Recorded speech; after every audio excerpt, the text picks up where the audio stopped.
Hello friends, स्वागत है आप सभी का आज के फिर से एक नए वीडियो में।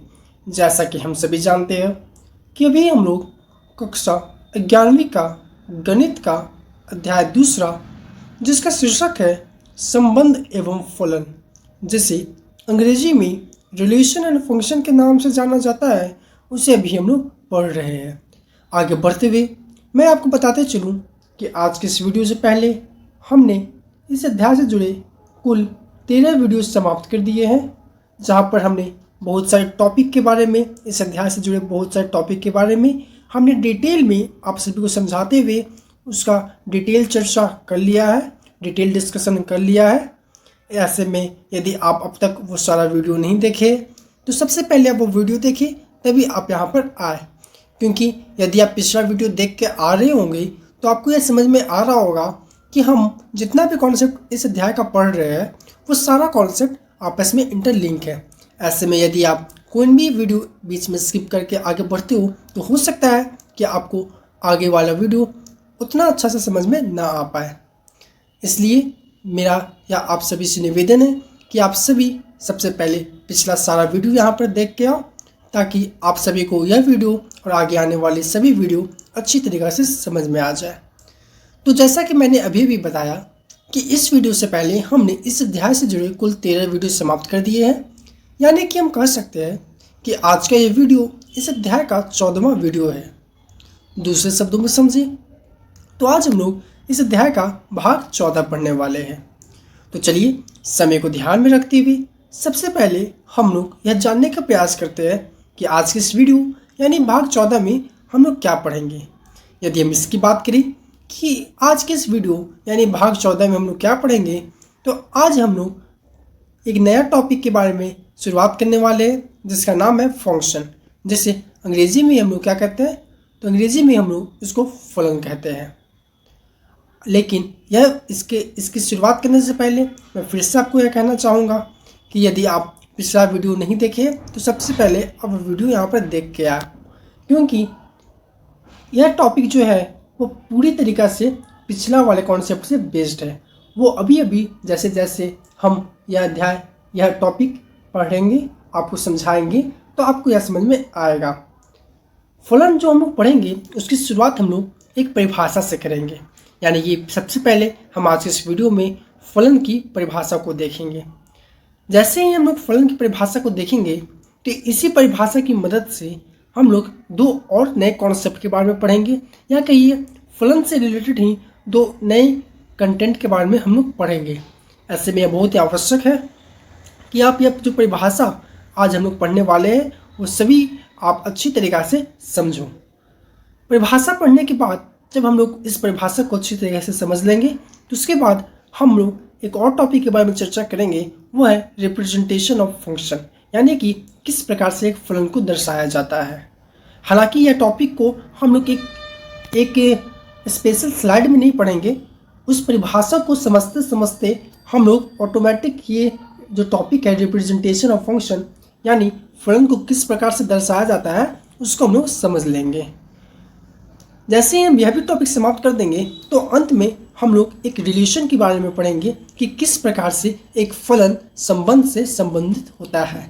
यानी कि ये जो फलन टॉपिक है और ये जो संबंध है, फलन जो आज हम लोग पढ़ेंगे और संबंध जो अब तक हम लोगों ने पढ़ लिया है, वो दोनों आपस में कैसे लिंक है, कैसे रिलेटेड है, उसके बारे में भी हम लोग चर्चा करेंगे। हालांकि मैं आपको बता दूं कि जो परिभाषा आज हम लोग जिस परिभाषा से आज हम लोग आज के इस वीडियो की शुरुआत करने वाले हैं, वह परिभाषा ही आपको, यदि आप उसे अच्छी तरीके से समझ लोगे तो वो परिभाषा ही आपको यह बता देगा कि कौन सा फलन कैसे संबंध से रिलेटेड है, कैसे संबंधित है, और कौन सा संबंध फलन से किस प्रकार से संबंधित, कैसे रिलेटेड है। तो चलिए समय को ध्यान में रखते हुए शुरुआत करते हैं आज की इस वीडियो की, और सबसे पहले हम लोग जानने का प्रयास करते हैं कि फलन की परिभाषा क्या होता है। आप यदि इस परिभाषा को देखें और ध्यान से पढ़ें तो आपको थोड़ा बहुत यह समझ में आएगा कि किस प्रकार एक संबंध फलन हो सकता है और एक फलन संबंध हो सकता है। यहाँ पर लिखा है कि एक संबंध को फलन कहा जाता है, एक संबंध को फलन कहा जाता है यदि समुच ए का प्रत्येक अवयव, यदि समुच ए का प्रत्येक अवयव, यहाँ पे मैं कभी कभी आपको घटक का भी वर्ड इस्तेमाल कर देता हूँ, इससे कंफ्यूज ना होइए। अवयव कहिए या फिर घटक कहिए, ये दोनों का मतलब एलिमेंट्स ऑफ सेट्स, यानी समुच्च का एलिमेंट्स क्या क्या है, उसका अवयव क्या क्या है, उसका घटक क्या क्या है, वो सारा चीज सेम ही है। तो यदि समुच्च ए की प्रत्येक अवयव समुच्च बी में केवल एक ही प्रतिबिंब रखता है, यहाँ पे यह परिभाषा क्या कर रहा है, इसे यदि हम थोड़ा और सरल भाषा में समझने का प्रयास करें तो हम समझेंगे कि यह मोटा मोटी यह परिभाषा यही कह रहा है कि कोई भी संबंध को फलन यानी फंक्शन तभी कहा जा सकता है जब समुच्च ए का प्रत्येक एलिमेंट्स यानी प्रत्येक अवयव समुच्च बी में केवल एक ही प्रतिबिंब रखता है। और यहाँ पे प्रतिबिंब क्या है, इसे हम लोग आगे वाले वीडियो में ये अच्छी तरह से चर्चा करेंगे। अभी के लिए आप बस इतना जानिए कि जो हमने पिछले वीडियो में पढ़ा था, पिछला वीडियो कहने का तात्पर्य कि भाग 13 के पहले जो हमने रिलेशन यानी संबंध के बारे में पढ़ा था कि यहाँ पर एक सेट यानी कि एक समुच्च ये होगा, एक समुच्च ये होगा, और हम लोग किसी भी दो समुच्च के बीच कुछ इस प्रकार से अपना संबंध डिफाइन करते हैं।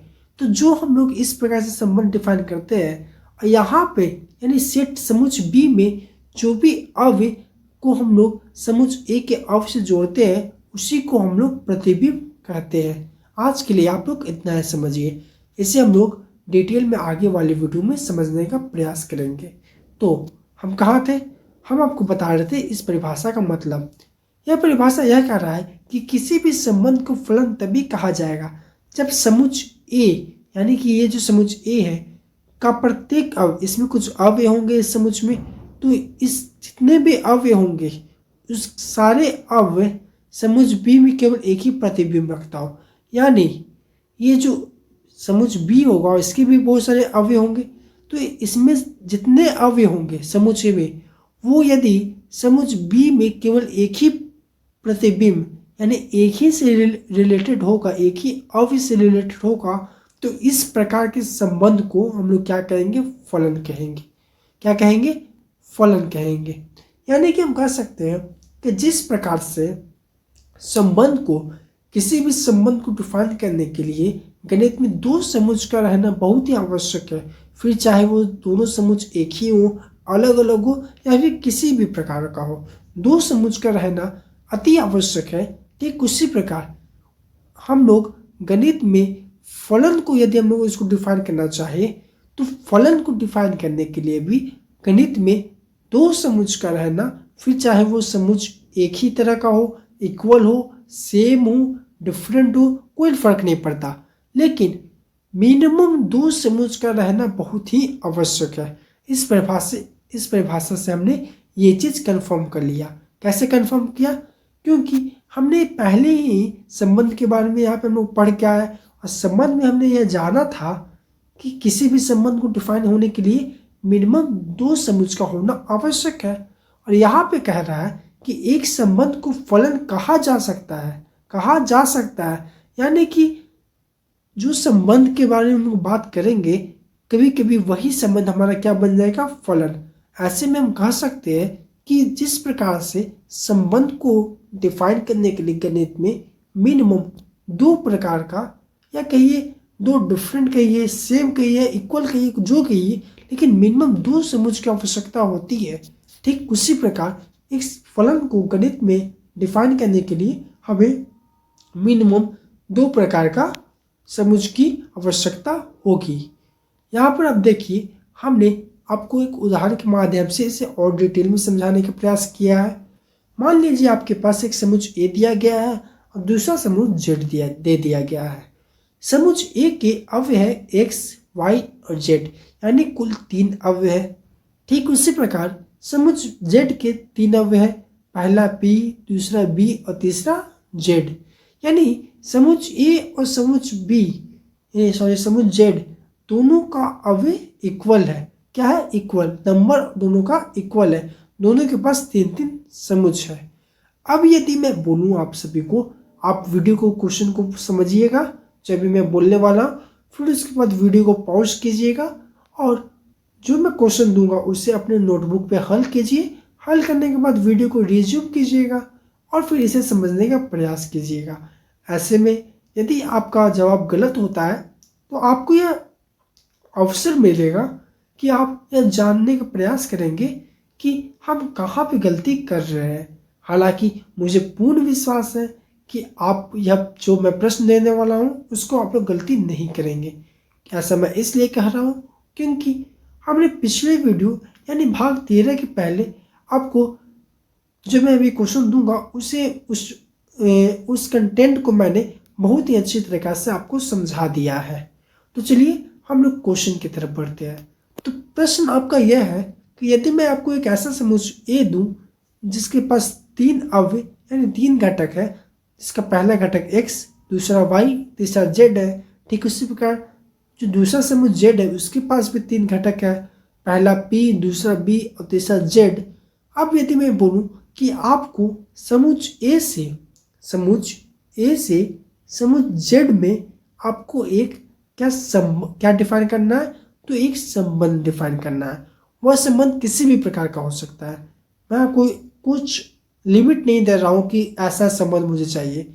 मैं आपको सीधे कर रहा हूँ कि ये जो भी आपको स्क्रीन पर 2 समुच्चय दिख रहा है उसमें आपको दोनों के बीच में कोई भी एक संबंध डिफाइन करके आप दिखाइए।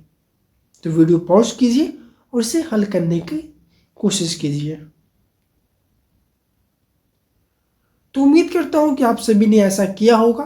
तो चलिए हम लोग इसके जवाब की तरफ बढ़ते हैं।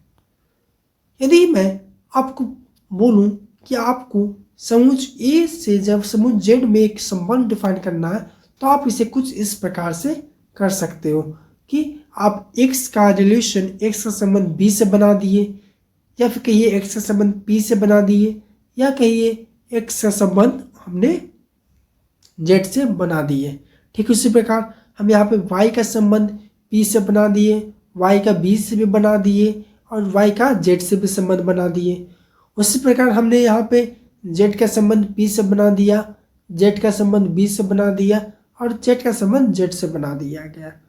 यानी कि यहाँ पे हम लोग किसी भी अवयव को किसी भी अवयव से जब हम जोड़ देते हैं, एक संबंध बना देते हैं, तो वो एक क्या बन जाता है, एक संबंध बन जाता है। यहाँ यदि आप सिर्फ x का संबंध p से बनाओगे, x का संबंध b से बनाओगे, y का संबंध p से बना दोगे और z का संबंध z से बना दोगे, तो ये जो कनेक्शन आया उसको भी हम लोग क्या कहेंगे, संबंध कहेंगे। लेकिन इसको क्या हम लोग रिलेशन यानी कि फलन कहेंगे? तो इसको हम लोग फलन नहीं कहेंगे। क्यों नहीं कहेंगे? अभी हमने पढ़ा परिभाषा में कि जो समुच्चय ए का सारा एलिमेंट्स यानी सारा अवयव होगा वो दूसरे समुच्चय के सिर्फ और सिर्फ एक ही अवयव से जुड़ा रहेगा, सिर्फ और सिर्फ एक ही अवयव से जुड़ा रहेगा। लेकिन यहाँ पे हम क्या देख रहे हैं कि समुच्चय ए का जो पहला अवयव है वो समुच्चय जेड के तीनों अवयव से जुड़ा है। ठीक उसी प्रकार समुच्चय ए का जो दूसरा अवयव है वो समुच्चय जेड के तीनों अवयव से जुड़ा हुआ है। उसी प्रकार समुच्चय ए का जो तीसरा अवयव है वो समुच्चय जेड के तीनों अवयव से जुड़ा हुआ है। यानी कि परिभाषा के अनुसार यदि हम चले तो ये जो हम यहाँ पे संबंध डिफाइन किए हैं वो एक फंक्शन यानी कि रिलेशन नहीं है। क्यों नहीं है? क्योंकि यहाँ पे ए का जितना भी अवयव है वो सारा समुच्चय जेड के सारे एलिमेंट्स यानी सारे अवयव से जुड़ा हुआ है, एक संबंध में है। लेकिन यदि मैं आपको एक ऐसा संबंध डिफाइन करके दूं जहाँ पे समुच्चय ए का जो तीनों एलिमेंट्स यानी तीनों अवयव है वो सिर्फ और सिर्फ बी से रिलेटेड है, बी से संबंधित है, तो क्या इसे हम लोग फंक्शन यानी फलन कहेंगे? आप वीडियो को बैक कीजिए और उस परिभाषा को फिर से समझिए। यदि हम फिर से उस परिभाषा को परिभाषा के अनुसार चले तो हम देखेंगे कि परिभाषा कह रहा था कि समुच्च ए का सारा एलिमेंट समुच्च दूसरे समुच्च का सिर्फ और सिर्फ एक ही एलिमेंट से जुड़ा हो, सिर्फ और सिर्फ एक ही एलिमेंट से जुड़ा हो। यहाँ देखिए वो चीज़ फॉलो हो रहा है कि नहीं। यहाँ पे जो समुच्च ए का पहला एलिमेंट x है वो समुच्च दूसरे समुच्च के सिर्फ और सिर्फ एक ही एलिमेंट से जुड़ा हुआ है। उसी प्रकार समुच्च ए का जो दूसरा एलिमेंट है वो भी समुच्च दूसरे समुच्च यानी z के एक ही अवयव से जुड़ा हुआ है। उसी प्रकार समुच्च ए का तीसरा अवयव समुच्च z का एक ही अवयव से जुड़ा हुआ है। यानी कि हम ये यहाँ पर जो हमने संबंध डिफाइन किया है ये भी एक संबंध है, लेकिन यहाँ पर जो हमने संबंध डिफाइन किया है वह एक फलन है। लेकिन जो हमने पिछले वाले स्लाइड यानी ये वाला जो संबंध डिफाइन किया था वह एक फलन नहीं था। तो उम्मीद करता हूँ कि आप सभी को ये समझ में आ गया होगा कि हम लोग किस प्रकार से किस संबंध को कब और कैसे एक फलन कहेंगे और फलन नहीं कहेंगे। अब यदि आप ये वाला देखोगे, ये वाला संबंध आप यहाँ पे नज़र डालो जो हम लोग इसे हम लोग एक फलन भी कह रहे हैं, तो यह एक फलन तो है, लेकिन जब आप हम लोग इसको डिटेल में समझने का प्रयास करेंगे तो आपको यह समझ में आएगा कि ये जो एक फलन है वो एक स्पेशल टाइप का फलन है और उस फलन का नाम है अचर फलन। क्या है? अचर फलन। यानी कि जो हम लोग यहाँ पे एक ऐसा संबंध डिफाइन किए थे अभी अभी, और इसी संबंध को जो हम लोग फलन का नाम दे रहे थे कि यह संबंध एक फलन भी है। यह जो फलन है वो जब आप इस फलन के बारे में डिटेल में चर्चा करोगे, जब हम लोग इसको डिटेल में आगे पढ़ाएंगे आपको, तो आपको समझ में आएगा कि जो स्क्रीन पे आपको फलन दिख रहा है वह एक स्पेशल टाइप का फलन है। वो क्या है? एक अचर फलन है, जहाँ पर एक फंक्शन f होगा वो किसी भी दो समुच्च के बीच में डिफाइन होगा। यहाँ पे हमने समुच्च a लिया था, समुच्च z, तो उसको हम लोग कैसे दर्शा सकते हैं कि जो फंक्शन f है वो समुच्च a से समुच्च z पे समुच्च z से संबंधित है। अब जो कि इस प्रकार यहाँ पे समुच्च a है और समुच्च z है जो कि इस प्रकार से संबंधित है। अब जो कि मैं यहाँ पे जो परिभाषा में आपको एक प्रतिबिंब का वर्ड आया था उसी को मैंने आपको यहाँ पे एक एनसीईआरटी के लाइन से समझाने का प्रयास किया है। हालांकि समय हमारे पास हो चला है, हमारे पास समय सीमित है, इसलिए उसको हम लोग डिटेल में नेक्स्ट वीडियो में चर्चा करेंगे। लेकिन यहाँ पे थोड़ा बहुत उसको हम लोग जानने का प्रयास करते हैं। यह कह रहा है कि यदि f a से b का एक फलन है तथा a b f से बिलोंग्स करता है, तो F A equal to B, जहाँ b को f का अंतर्गत a का प्रतिबिंब तथा a को b का पूर्व प्रतिबिंब कहते हैं।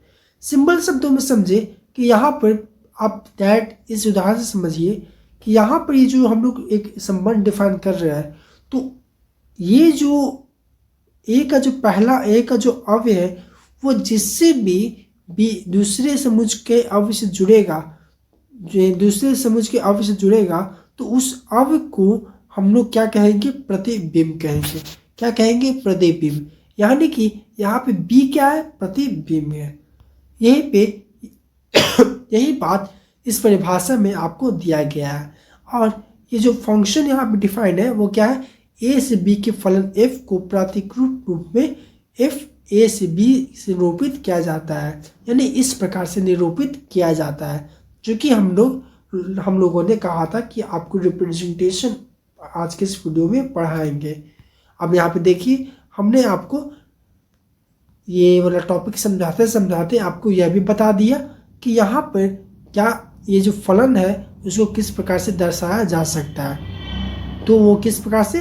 f डॉट a से z, यानी एक जो फंक्शन है वो a से समुच्च a से समुच्च z के बीच में दर्शाया गया। तो उम्मीद करता हूँ कि अब तक हमने जो आज के इस वीडियो में दो टॉपिक के बारे में डिस्कशन किया, पहला फलन की परिभाषा और दूसरा कि एक फलन को किस प्रकार से दर्शाया जाता है, वो आप सभी को अच्छी तरीक़ा से ये दोनों टॉपिक, ये दोनों कंटेंट अच्छी तरीक़ा से समझ में आ गया होगा। अब हम लोग चलते हैं आज के इस वीडियो के अगले कंटेंट यानी अगले टॉपिक की तरफ जो हमने कहा था कि आज के इस वीडियो में हम लोग इसे पढ़ेंगे। और वो क्या था कि हम लोग आज की इस वीडियो में समझने का प्रयास करेंगे कि किस प्रकार से एक फलन संबंध से रिलेटेड है यानी संबंधित है, और किस प्रकार से संबंध फलन से रिलेटेड यानी संबंधित यानी कि लिंक है। हालांकि मैंने आपको शुरुआत में ही कह दिया था कि यदि आप परिभाषा अच्छी तरीके से पढ़ लिए होंगे, समझ लिए होंगे, तो आप सभी को यह पता चल गया होगा कि किस प्रकार से एक फलन संबंध से रिलेटेड है और किस प्रकार से संबंध फलन से रिलेटेड है। हालांकि आप देख सकते हैं कि अब हमारा समय पे समाप्त होने को है, इसलिए आज के इस वीडियो में हम लोग इस टॉपिक के बारे में डिटेल में तो डिस्कशन नहीं करेंगे। इसके लिए हम इसके बाद एक नया वीडियो बना देंगे। आई थिंक वो वीडियो 15 हो जाएगा। तो वो वीडियो बहुत छोटा सा होगा क्योंकि उस वीडियो में हम लोग सिर्फ इसी टॉपिक के बारे में चर्चा करेंगे और ये टॉपिक बहुत छोटा सा है। हालांकि इस वीडियो में हम लोग, चूँकि हमने पहले कहा था कि इस वीडियो में हम लोग इसकी चर्चा करेंगे, इसलिए हम आपको आज की इस वीडियो में एक स्टेटमेंट के रूप में इसको समझाने का हम लोग प्रयास करेंगे, लेकिन इसकी डिटेल डिस्कशन हम लोग कल के वीडियो यानी अगले वीडियो में करेंगे।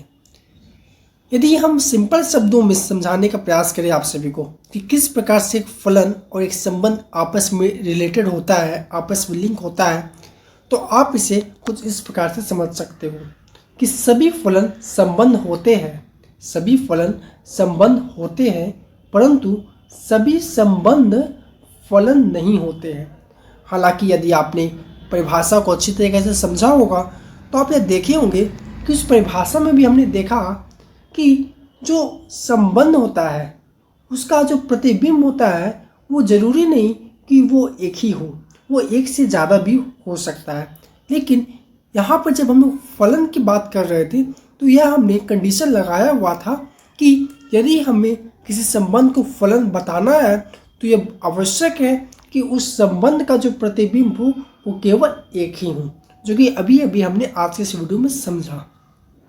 तो उम्मीद करता हूँ कि यहाँ पर जो लिखा है कि सभी फलन संबंध होते हैं परंतु सभी संबंध फलन नहीं होते हैं, ये आप सभी को समझ में आ रहा होगा। लेकिन यदि अभी भी किसी को थोड़ी सी भी कुछ कन्फ्यूजन है, प्रॉब्लम है, तो वो आपको वेट करना होगा अगले वीडियो का, जहाँ पे हम लोग उसको थोड़ा सा और डिस्कशन करेंगे, एक रियल लाइफ उदाहरण को लेके आपको समझाने का प्रयास करेंगे। हालांकि अगला वीडियो बहुत ही छोटा होने वाला है जिसमें हम सिर्फ और सिर्फ इसी स्टेटमेंट के बारे में चर्चा करने वाले हैं। तो चूँकि अब हमारा समय समाप्त होने को है, इसलिए आज के लिए इतना ही। धन्यवाद।